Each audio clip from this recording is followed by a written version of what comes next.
All right. I think we can probably go ahead and get started. So thank you everyone out there in Facebook world for joining us today. Really excited about the conversation that we are going to have today with Dr. Ravi Patel.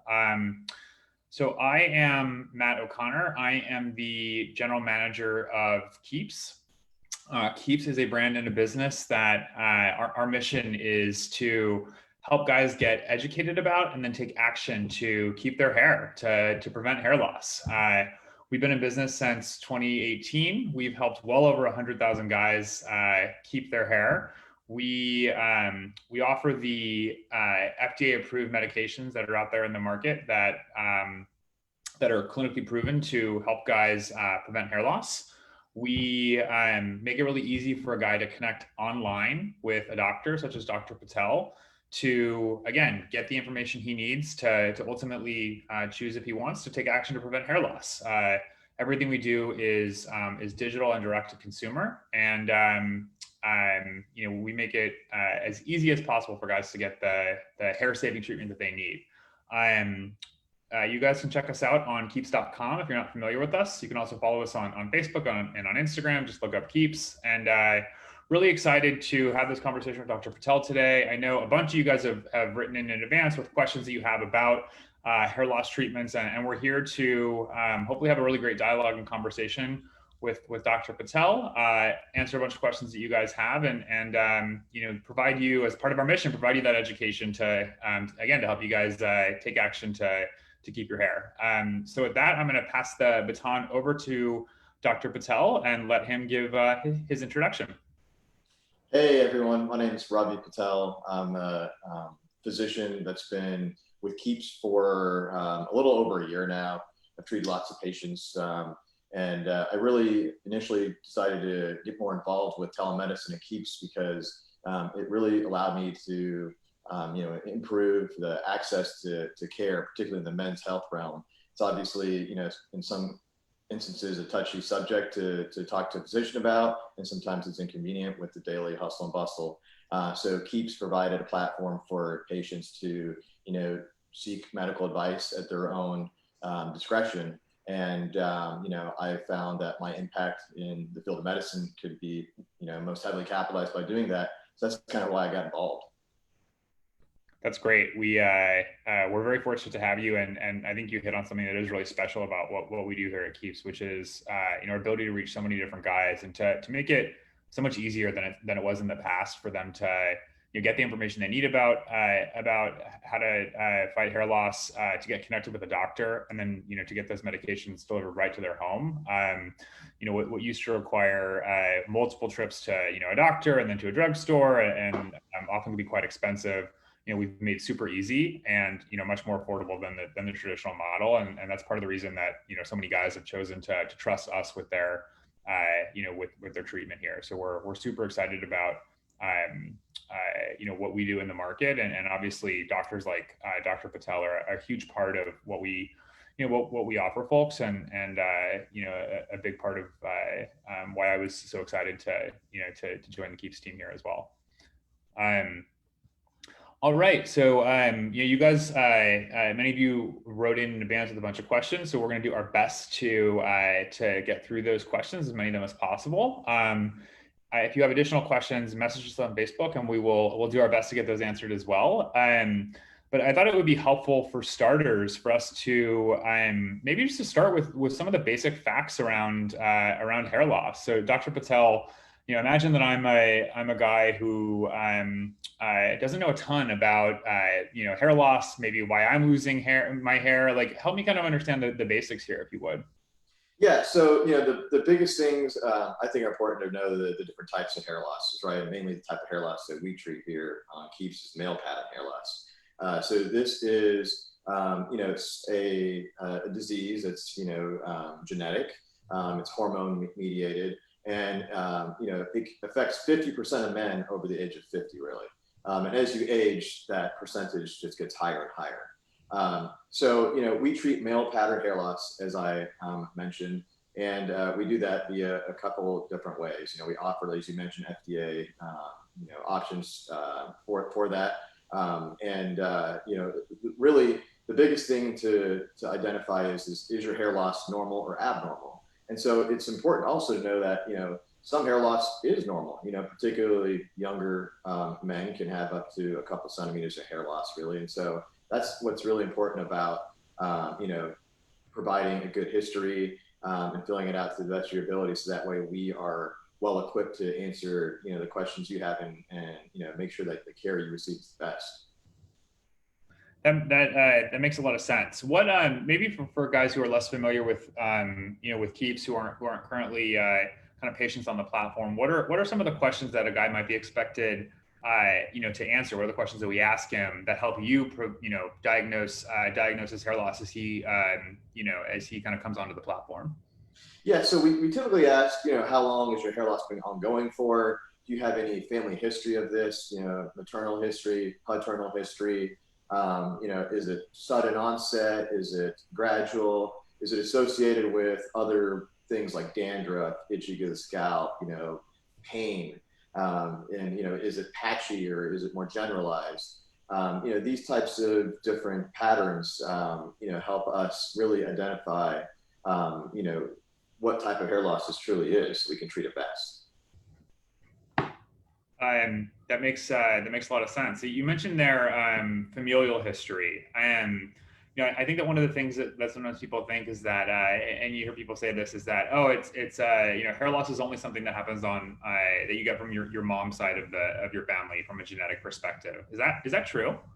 No, that's a common misconception. I echo that. So the reality is that it is the gene for this can be passed on to the offspring by either the mother or the father.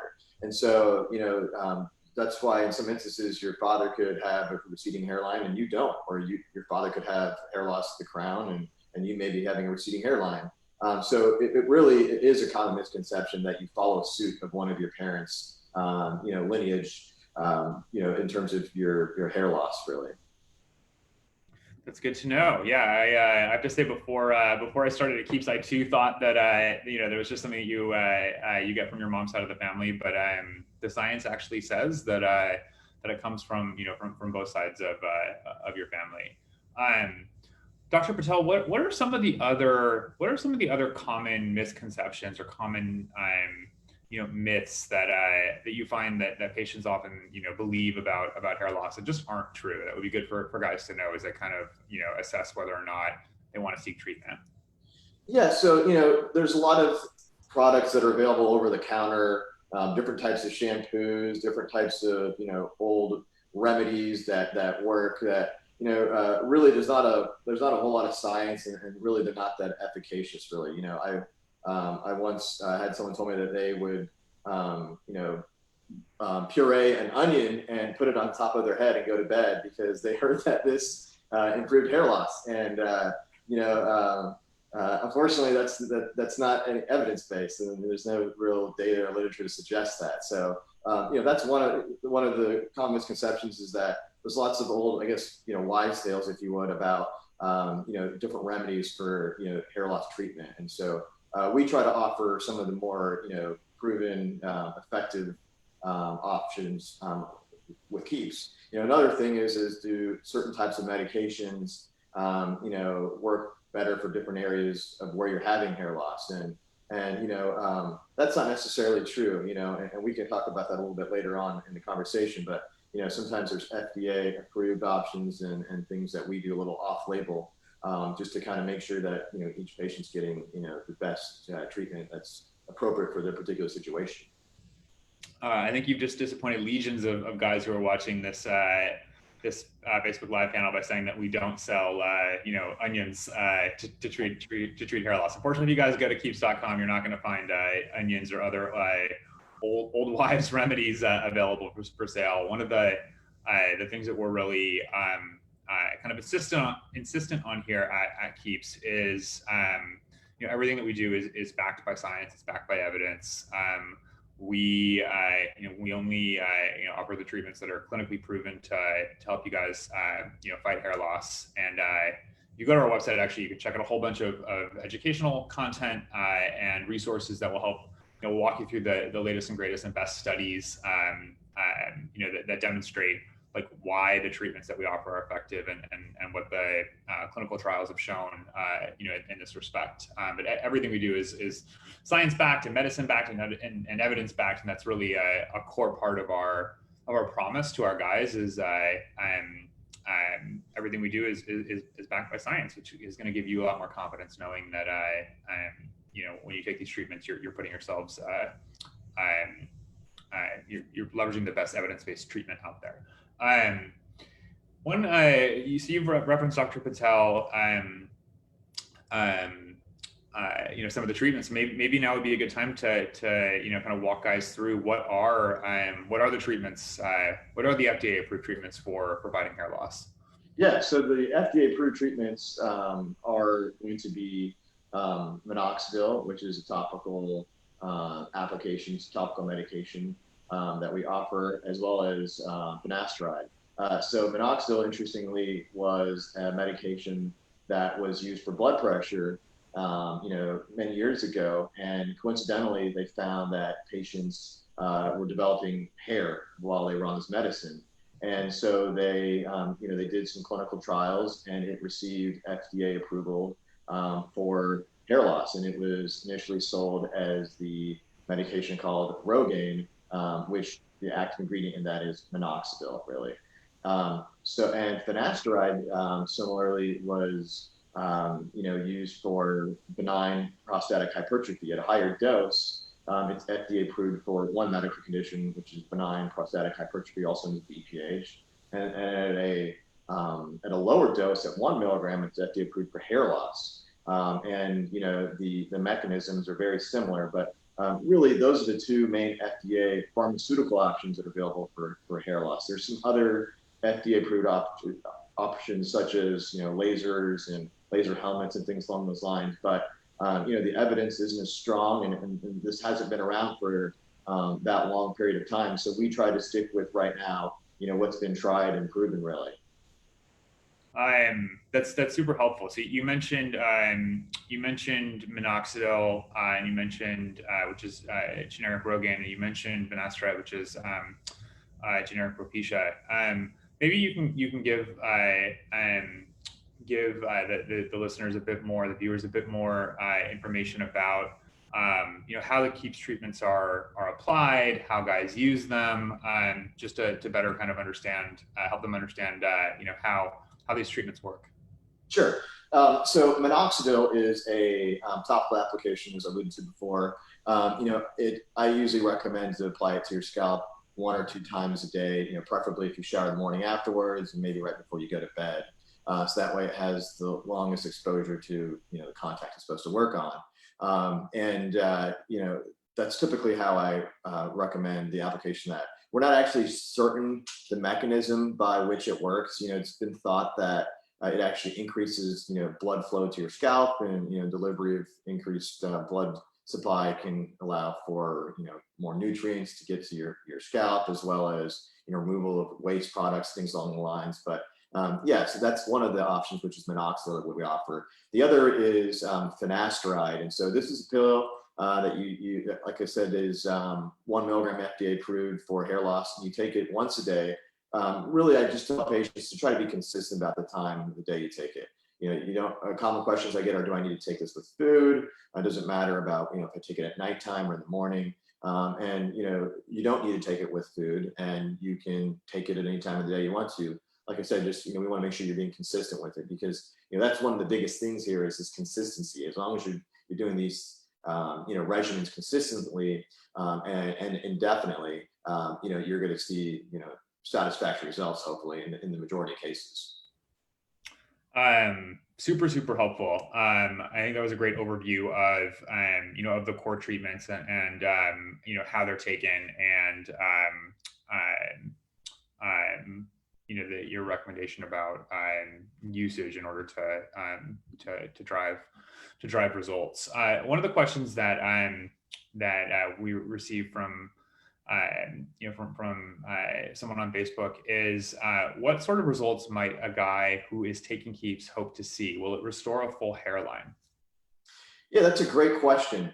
The answer to that is, it varies by individual, really, right? So some patients are fortunate to see results in a few months, and some I recommend that you should take it for about a year to really truly say, hey, this isn't working for me. In terms of, am I going to regrain a new hairline? That also is multifactorial because it depends on the level of hair loss you've incurred so far. How late on in your hair loss journey are you coming to get evaluated by us? And so the earlier on you are in your hair loss journey, seeking medical advice, the better your odds are of maintaining your hairline really. So I often tell people that an ounce of prevention is heavier than a pound of treatment, or a pound of treatment sometimes really. And so really what that means is that if you get treated earlier on to prevent this from furthering, it's going to allow the medication to be more effective than later on. That makes a lot of sense. If a guy isn't sure about whether or not it's time for him to to start these treatments, like how would, he were to come onto the Keeps platform, for example, with that question, like, maybe I'm losing my hair and not exactly sure, like, how would you help him kind of figure out, the answer to that question? Yeah, that's a great question. So the answer is it's never too early to seek advice, really, right? And so I encourage people to get on the platform as early on as they feel concerned. Typically the level of concern comes from either your spouse, you just styling your hair a certain way that it just looks different, and sometimes it comes from your barber and you don't even know because you don't get to see the back of your head that often, really. And so I just recommend that the earliest that's noticeable to you, or someone notifies you of it, try to seek evaluation, because like I said, it's really more beneficial to get treated earlier on than later on. And so that's my answer to that. That makes a lot of sense.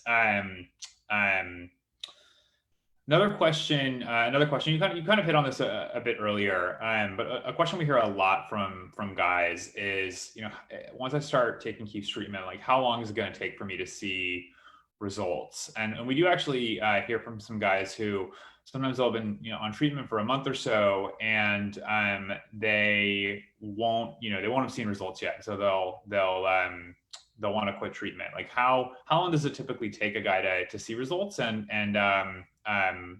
what would your guidance there be? Yeah, so like I mentioned before, it typically does take anywhere from up to 3 months to even a year. And the reason that is probably the more important question, is because your scalp has millions of follicles, and each of those follicles is in a different stage of the hair cycle. And the majority of them are in a certain stage, which is actually a stage in which they are holding your hair. And it depends on where you are in your hair cycle too. And so sometimes patients see shedding of hair, and that has to do with the actual stage that your hair follicle was in the hair cycle, relative to when you started taking the medication, really. And so it really depends, and that's why the spread is sometimes from 3 months, 3 weeks, 3 months to even up to a year, because it really depends on where you are in the hair cycle, and everyone's position and every follicle's position, and the majority of those follicles positions in the hair cycle is very variable from person to person. That's interesting. So even like on my hair, for example, like different follicles may be at different like different stages of growth, different cycles, and so how my hair might respond to treatment is going to be dependent on what cycles my follicles are in, which could be very different from from the where someone else's kind of hair follicles lie. Is that basically right?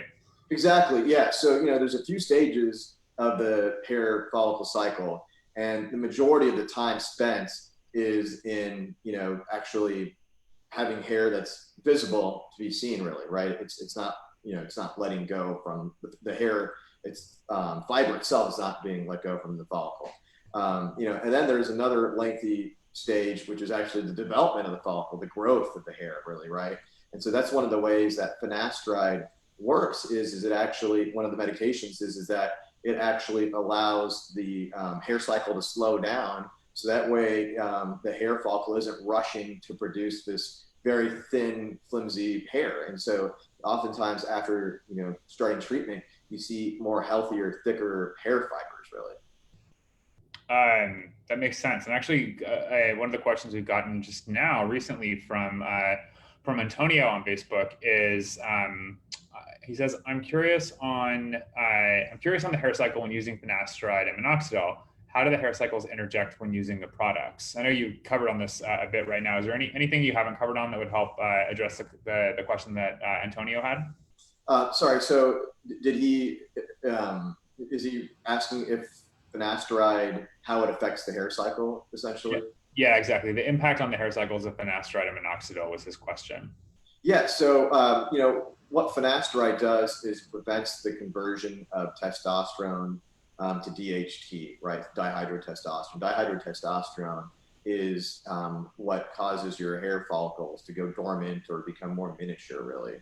And so, in doing so, your hair fiber doesn't have enough time to grow and be healthy. And over time, with constant exposure to DHT, your hair follicle just becomes weaker and more dormant, if you would.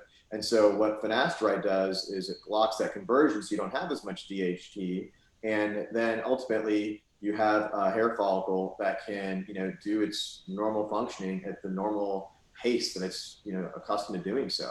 And so as a result, you generate a healthier, thicker, hair fiber that's going to be visible, on your scalp. And once, hundreds of thousands to millions of these come together, they produce, what your hairline looks like and, the fullness and thickness of your hair.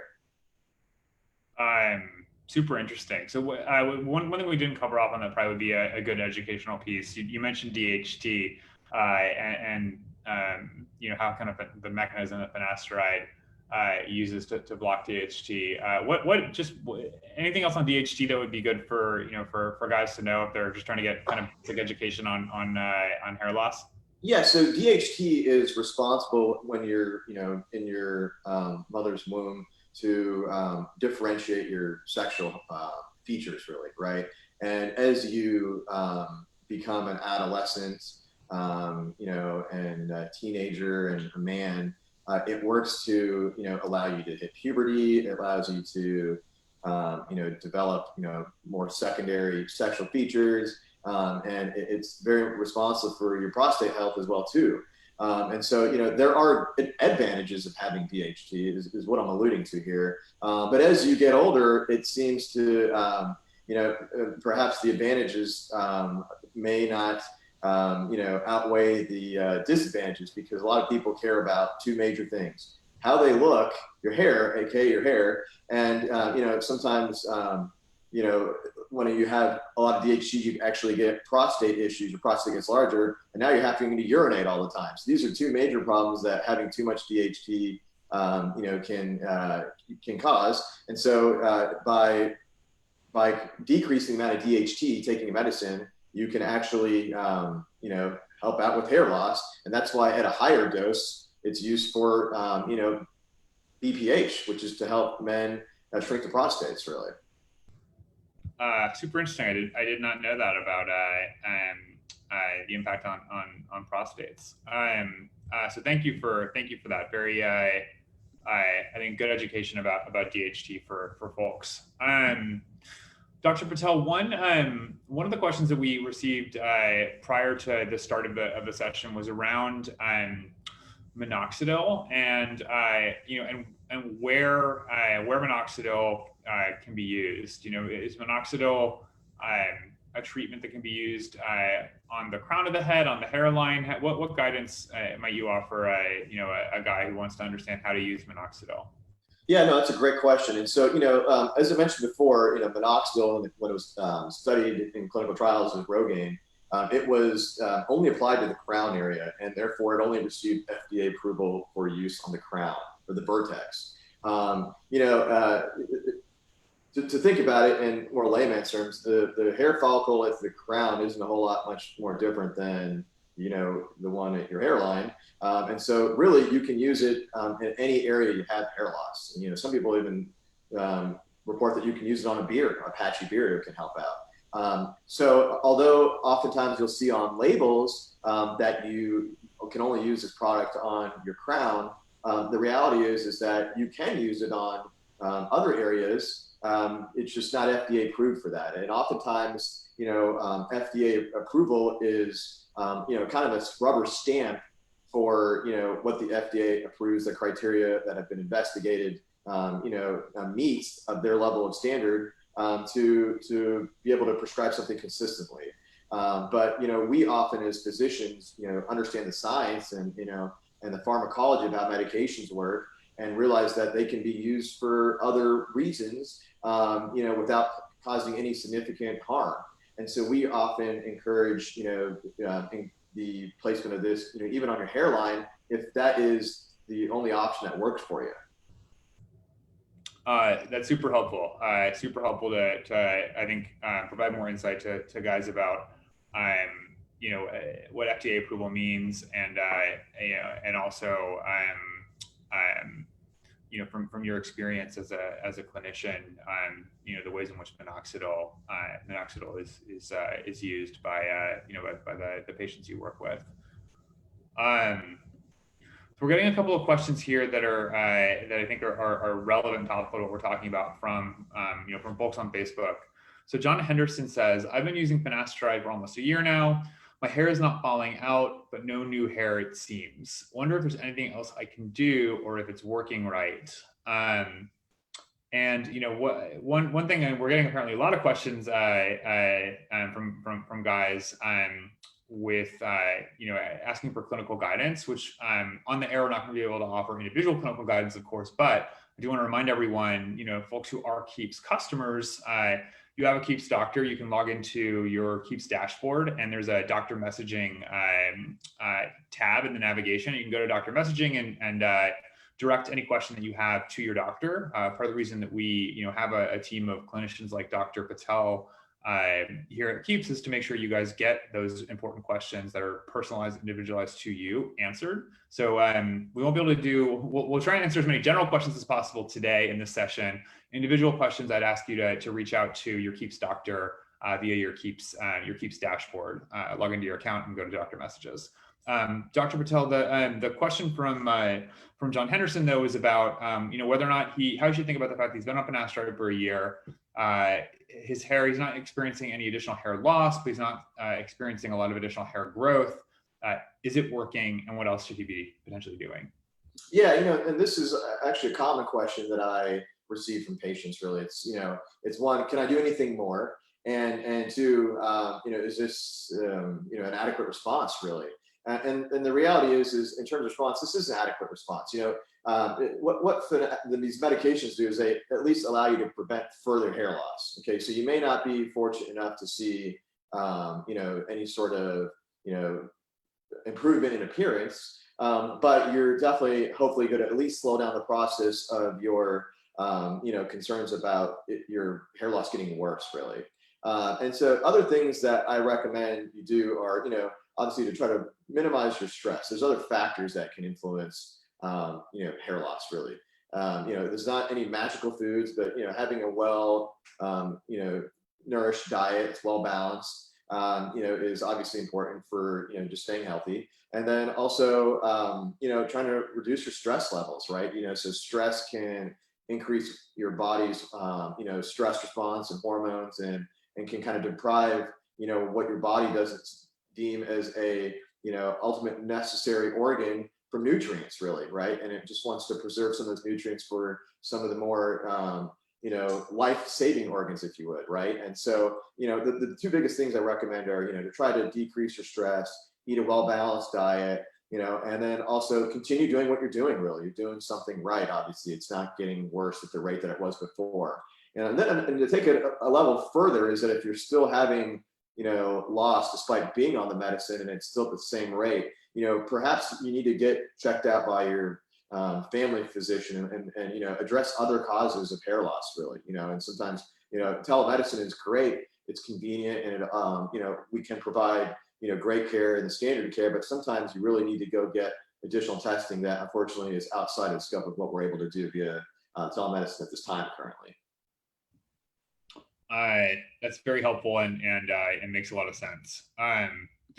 One of the other questions we're getting from the community right now is around additional supplements. Are there for guys who are currently on keeps treatments, are there other things that other supplements they can do or can take rather, or aids that they can look to that might be complements to their core hair loss treatment, their core hair loss treatments? Yeah, so there are some, and this is another very common question I get is are there any supplements? Is there any sort of, shampoo that I can use? And really in terms of supplements, there's not anything that, to my knowledge, is FDA approved as a supplement for hair loss. And oftentimes, my disclosure about supplements is you don't really know what you're getting in some of these medications because you don't know where they're produced. But some of the more common ones that people do use are biotin. Biotin is a cofactor that's involved with hair growth, and so that's probably one of the more common ones that is utilized. And really, there's not a lot of harm in using it because it's also used for other natural processes in your body, and it's kind of the equivalent of taking a multivitamin. So biotin is a reasonable supplement. And then sometimes, once again, as I mentioned, people ask about shampoos. Really, I don't have a great answer for that. Really, I would just recommend using whatever's been working for you right now. There's not a whole lot of shampoos that are going to facilitate hair loss even further, really, right? And so I would just recommend people continue using whatever's been working for them. Great, and we just had another question come in from Steve Davey, who says, on the subject of additional treatments, what about UV light treatments? Are they effective? Yeah, so there is some FDA approved devices for hair loss using laser light, and these are effective. But they are, as I mentioned before, it's very early on to see how effective, these options are, and are they optimized, right? Have we optimized the amount of, light sources and bulbs and, a lot of physics of the, distribution of light to cause, hair regrowth. And so there is some data that I have seen that says that it is helpful. But really, I don't think there is this is a replacement for one option versus another, really. I think sometimes using, attacking hair loss from different avenues is probably one of your best and safest bets, really. Great. Appreciate the insight there. Are there other, since we're kind of on this topic of supplements and other treatments, one of the questions we received in advance was around derma rolling. How effective is derma rolling? Yeah, so derma rolling, I think, got a lot of publicity because it was used on scars and it increased collagen, production and helped decrease scarring. In the hair realm, there's some hypotheses that it can actually stimulate stem cells to produce hair fibers, and in some instances it can increase blood supplies to similar to the way some of these pharmaceutical products work. Once again, I don't think that you're going to see potentially satisfactory results just with derma rolling, but there is some utility in using it in conjunction with some of the other more traditional methods for hair loss, and that it can improve potentially the efficacy of topically applied medications as long as it's not used aggressively, and things along those lines. Great. So it sounds like your perspective there is derma rolling and things like laser light treatment. Evidence is still kind of early. We're still early, kind of in the evidence gathering with respect to some of these things, but some early indications that they could be effective complements to the core hair loss treatments. Did I characterize that correctly? Absolutely. Great, thank you. Um, are there other new treatments on the horizon that that are interesting that guys should be aware of? This is a question we've received from a few folks in the community. Yeah, so some of the more novel techniques are, hair transplantation, really, right? That's one of the, one of the treatment options is getting a lot of attention because, you can, the idea is that you find an area of your scalp that is particularly dense in follicles, and you can remove those follicles and put them and re-implant them in a certain type of pattern.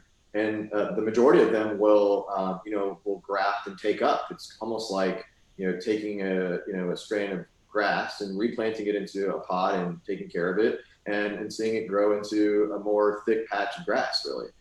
So hair transplantation is definitely an option to kind of help remobilize hair follicles from areas that are more dense to areas that are less dense, really, right? So to your crown or to your hairline. So that's one of the more novel options. So typically, even despite these transplantations, your physician that performs the procedure will put you on finasteride, which is a medication that we offer for hair loss, because it's not going to prevent further hair loss by moving your follicle from one area to the other, really, right? You're still going to have the same amount of DHT that we talked about before. That's going to be doing the same thing on that new follicle. And so in order to make your procedure more effective and last longer, typically your physician is going to recommend that you be on a medication like finasteride. In terms of other, new treatments, there's some newer research about, the topical application of finasteride, for, the improvement of hair regrowth. And the evidence on that is looking pretty good right now. It's not FDA approved, but once again, this is an FDA approved medication, used in a different concentration, in a different type of delivery mechanism that physicians can prescribe, if they think that that's the best option for you.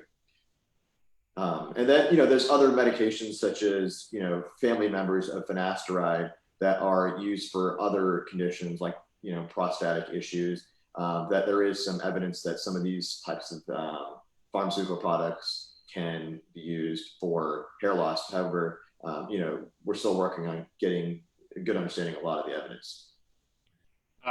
Very helpful. I'm sure that there are some guys out there who have questions about hair transplantation and certainly new and innovative treatments that are being explored and as more evidence and research kind of comes to the fore here, we'll be sure to continue to share that out with our community, because we view it as part of our mission is to provide our guys with the latest and best information about what's working and what treatments are available to combat hair loss. Dr. Patel, one of the questions that's come up a couple different times from folks on Facebook right now is around what happens if I stop treatment after I've started it? Am I going to see will my hair start to fall out again? And is this something that once I've started, I have to expect to be on forever? Can you kind of help us understand, what treatment looks like once you started and how long guys should expect to be on the treatment? Yeah, so similar to other diseases, like diabetes and heart disease, when you're placed on a medication for these, you really need to be on these indefinitely, okay? Because just because they're working at the time and you're seeing results doesn't mean that you're going to see sustained results after you discontinue the medicine. So I get this question very frequently, and my answer is that you need to be on this indefinitely. Because if you discontinue use, you're going to see loss of any gains that you had, as well as in some instances it can actually be harmful. Sometimes you can actually see accelerated hair loss, and so the recommendation is generally going to be that you continue use, if the benefits outweigh the risk, and if you have an adverse reaction, obviously, then that's something that you can discuss with your physician, and we can kind of just decide what the best next course of action would be for you. Okay. Um, that makes a lot of sense. Thank you for addressing that. What one of the other questions we've gotten is around efficacy. What are the typical success rates with Keats treatments? Yeah, another great question, and there's just a lot of varying data on this, and so I don't really like to quote any studies. I just go based off of my experience in treating patients. I've treated, tens of thousands of patients for hair loss, and I typically notice that around 80 to 85% of patients at least see, a decrease in further hair loss, or it's stopping really. And I would say about, anywhere from 40 to 50-ish% of patients will see, what they deem is a satisfactory result, really. And so those are kind of my rough estimates. I've never actually sat down and made a tally, and I don't know the actual studies that have been done to, have more well-published data, but that's based off of my observation, really. And when you say 40 to 50% report like a satisfactory result, what does that generally mean? Well, I mean, usually means that they have some sort of, physical appearance in their, in their opinion, really, that they're seeing, their hairline becoming more thick, their crown being more thick, they're getting more compliments, things along those lines. Got it. Great. That's super helpful, and that's a question that our guys have had. A question that just came in from Kumar is, I've been on Keats for more than a year and have no signs of ED at this point. Is there a chance that this is something I might be a side effect, over time? That's a great question. It's a really great question. So, as you get older, obviously, your hormones and your body changes. And so I often tell people that anything can happen at any time while taking a medication. Statistically, things are going to happen earlier on while you're taking a medication. You experience some sort of adverse reaction, things along those lines. But anything can happen at any time. And so I would say that it's probably more rare for it to happen, later on, if it hasn't happened to you, but it can happen. Okay, that is good to know. We haven't talked a lot about side effects in this conversation, but it's a really common question that comes up. So what are some of the side effects that maybe for both the each of the core treatments that we offer? Like what are the main side effects, and how common are they? Yeah, so with finasteride, the more concerning side effects are the sexual side effects, right? Like erectile dysfunction, decreased libido, infertility, and really it's pretty rare. This is well studied in the literature, and different studies have different percentages based on the populations they've studied. But I would roughly guesstimate that less than 4% of patients experience this, really. And it's also important to know that when given a placebo, almost 2% of patients, up to 2% of patients experience some of these side effects as well too, like ED, decreased libido, things along those lines. And so that's one of the more alarming side effects with finasteride, is the sexual ones. There are other side effects such as it can cause some mood disturbances, worsen depression, or some mental health conditions. And so, the best thing to do is, if you are having some of those types of issues, is, make sure you're getting, urgent, medical care, and trying to reach out to your physician, really. And then, some of the more common side effects you see with any medicine, is the long laundry list of things that can happen, right? You can get headaches, dizziness, rashes, things along those lines. And the frequency of this is pretty common with any medication, really.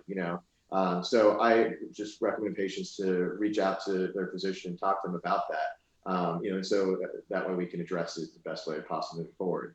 Some of the side effects with minoxidil are, since it's topical, are going to be, things that it's coming in contact with. So some guys will get an itchy scalp from taking it. Some guys, their scalp becomes more red or painful, it starts peeling. some guys get headaches or dizziness, things along those lines. And so those are some of the more common side effects. And I don't know what the literature suggests for the actual number, but I would say that happens in around 10% of patients, really, from my experience.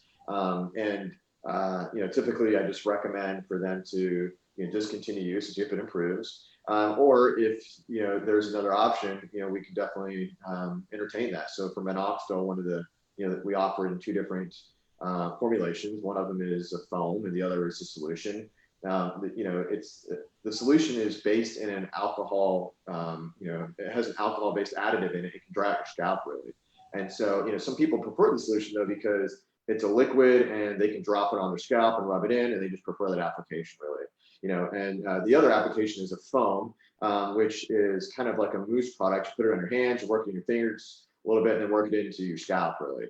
And so there's different application processes associated with both of those. But one of the known side effects of the solution is that it can cause some scalp irritation, like I said, in about 10-ish% of patients. And typically we'll make minor modifications like switching to the phone if they prefer, and that usually seems to resolve. Super helpful. And actually, one of the questions I had for you was around the difference between the solution and the foam on minoxidil. So I think you covered that well. That was very helpful. Thank you. One of the things that often guys will report kind of early in their treatment is I'm seeing shedding. Like I just started taking my Keeps treatment, and like I'm now losing hair. Is that something to be concerned about? Is that normal? Maybe help us understand that if you could. Yeah, another great question. Another very common question I get is, the shedding. What is normal? What's abnormal? And so typically the good thing about shedding is that it means that the medication is doing what it's supposed to be doing. Really, your hair follicles, are in a stage of the hair cycle in which they're holding the hair, and they are, sometimes going to release the hair once the medications start working. And that's why you see this shedding really. And so this can happen, really early on. It can happen, as soon as, a week, and it can last as long as up to 6 months really. And so, I guess it's also more important to, try to figure out what is normal and abnormal shedding really. And so, typically normal shedding can be, up to 50 to 75, fibers a day really, and if you're seeing a lot more than that, and obviously, you're noticing a significant difference, it's important to reach out to your medical provider to make sure that this is normal shedding and not abnormal shedding. But the general or normal shedding is going to be, it is normal. It's the medication working, and it's also helping the hair cycle advance how we want it to, so that way the new fiber that's generated is healthier, stronger, and better appearing really. Great. That makes a lot of sense, and a good thing for guys to know as they're starting treatment. Here's a question that we get asked actually a good amount, and I think is an important one for us to address here today. Do Keeps treatments work for African American hair? Yeah, they do. The hair loss is very similar. Obviously, the texture of African Americans' hair is a little different, but it definitely. I've had many African American patients that are very, pleased with their results. Great. Super helpful. One of the questions from Tom is around the role of stress. He wants to know if stress is a big driver of hair loss. Yeah, definitely. So stress is a big driver of hair loss. I think we kind of talked about this a little earlier. When you're stressed, your body wants to, really hone in on nutrients and deliver them to, critical organs really, right? And unfortunately, it doesn't think your hair is a critical organ. And so it kind of diverts these nutrients to your brain, your heart, your muscles, kind of that adrenaline response. And in diverting these nutrients, you're kind of, robbing the other, non-vital organs of nutrients. And so that's kind of one of the premises as to how stress affects your hair. And then, and that's how it affects more generalized hair loss. You can also have stress causing hair loss that's, due to a different type of medical condition called alopecia areata. It's kind of a patchy hair loss. And so that's another reason to get, evaluation from a physician, on keeps to kind of make sure that the hair loss that you have, if it's, going to be treatable by, the treatments that we offer. And if not, we can kind of help direct you where you need to go.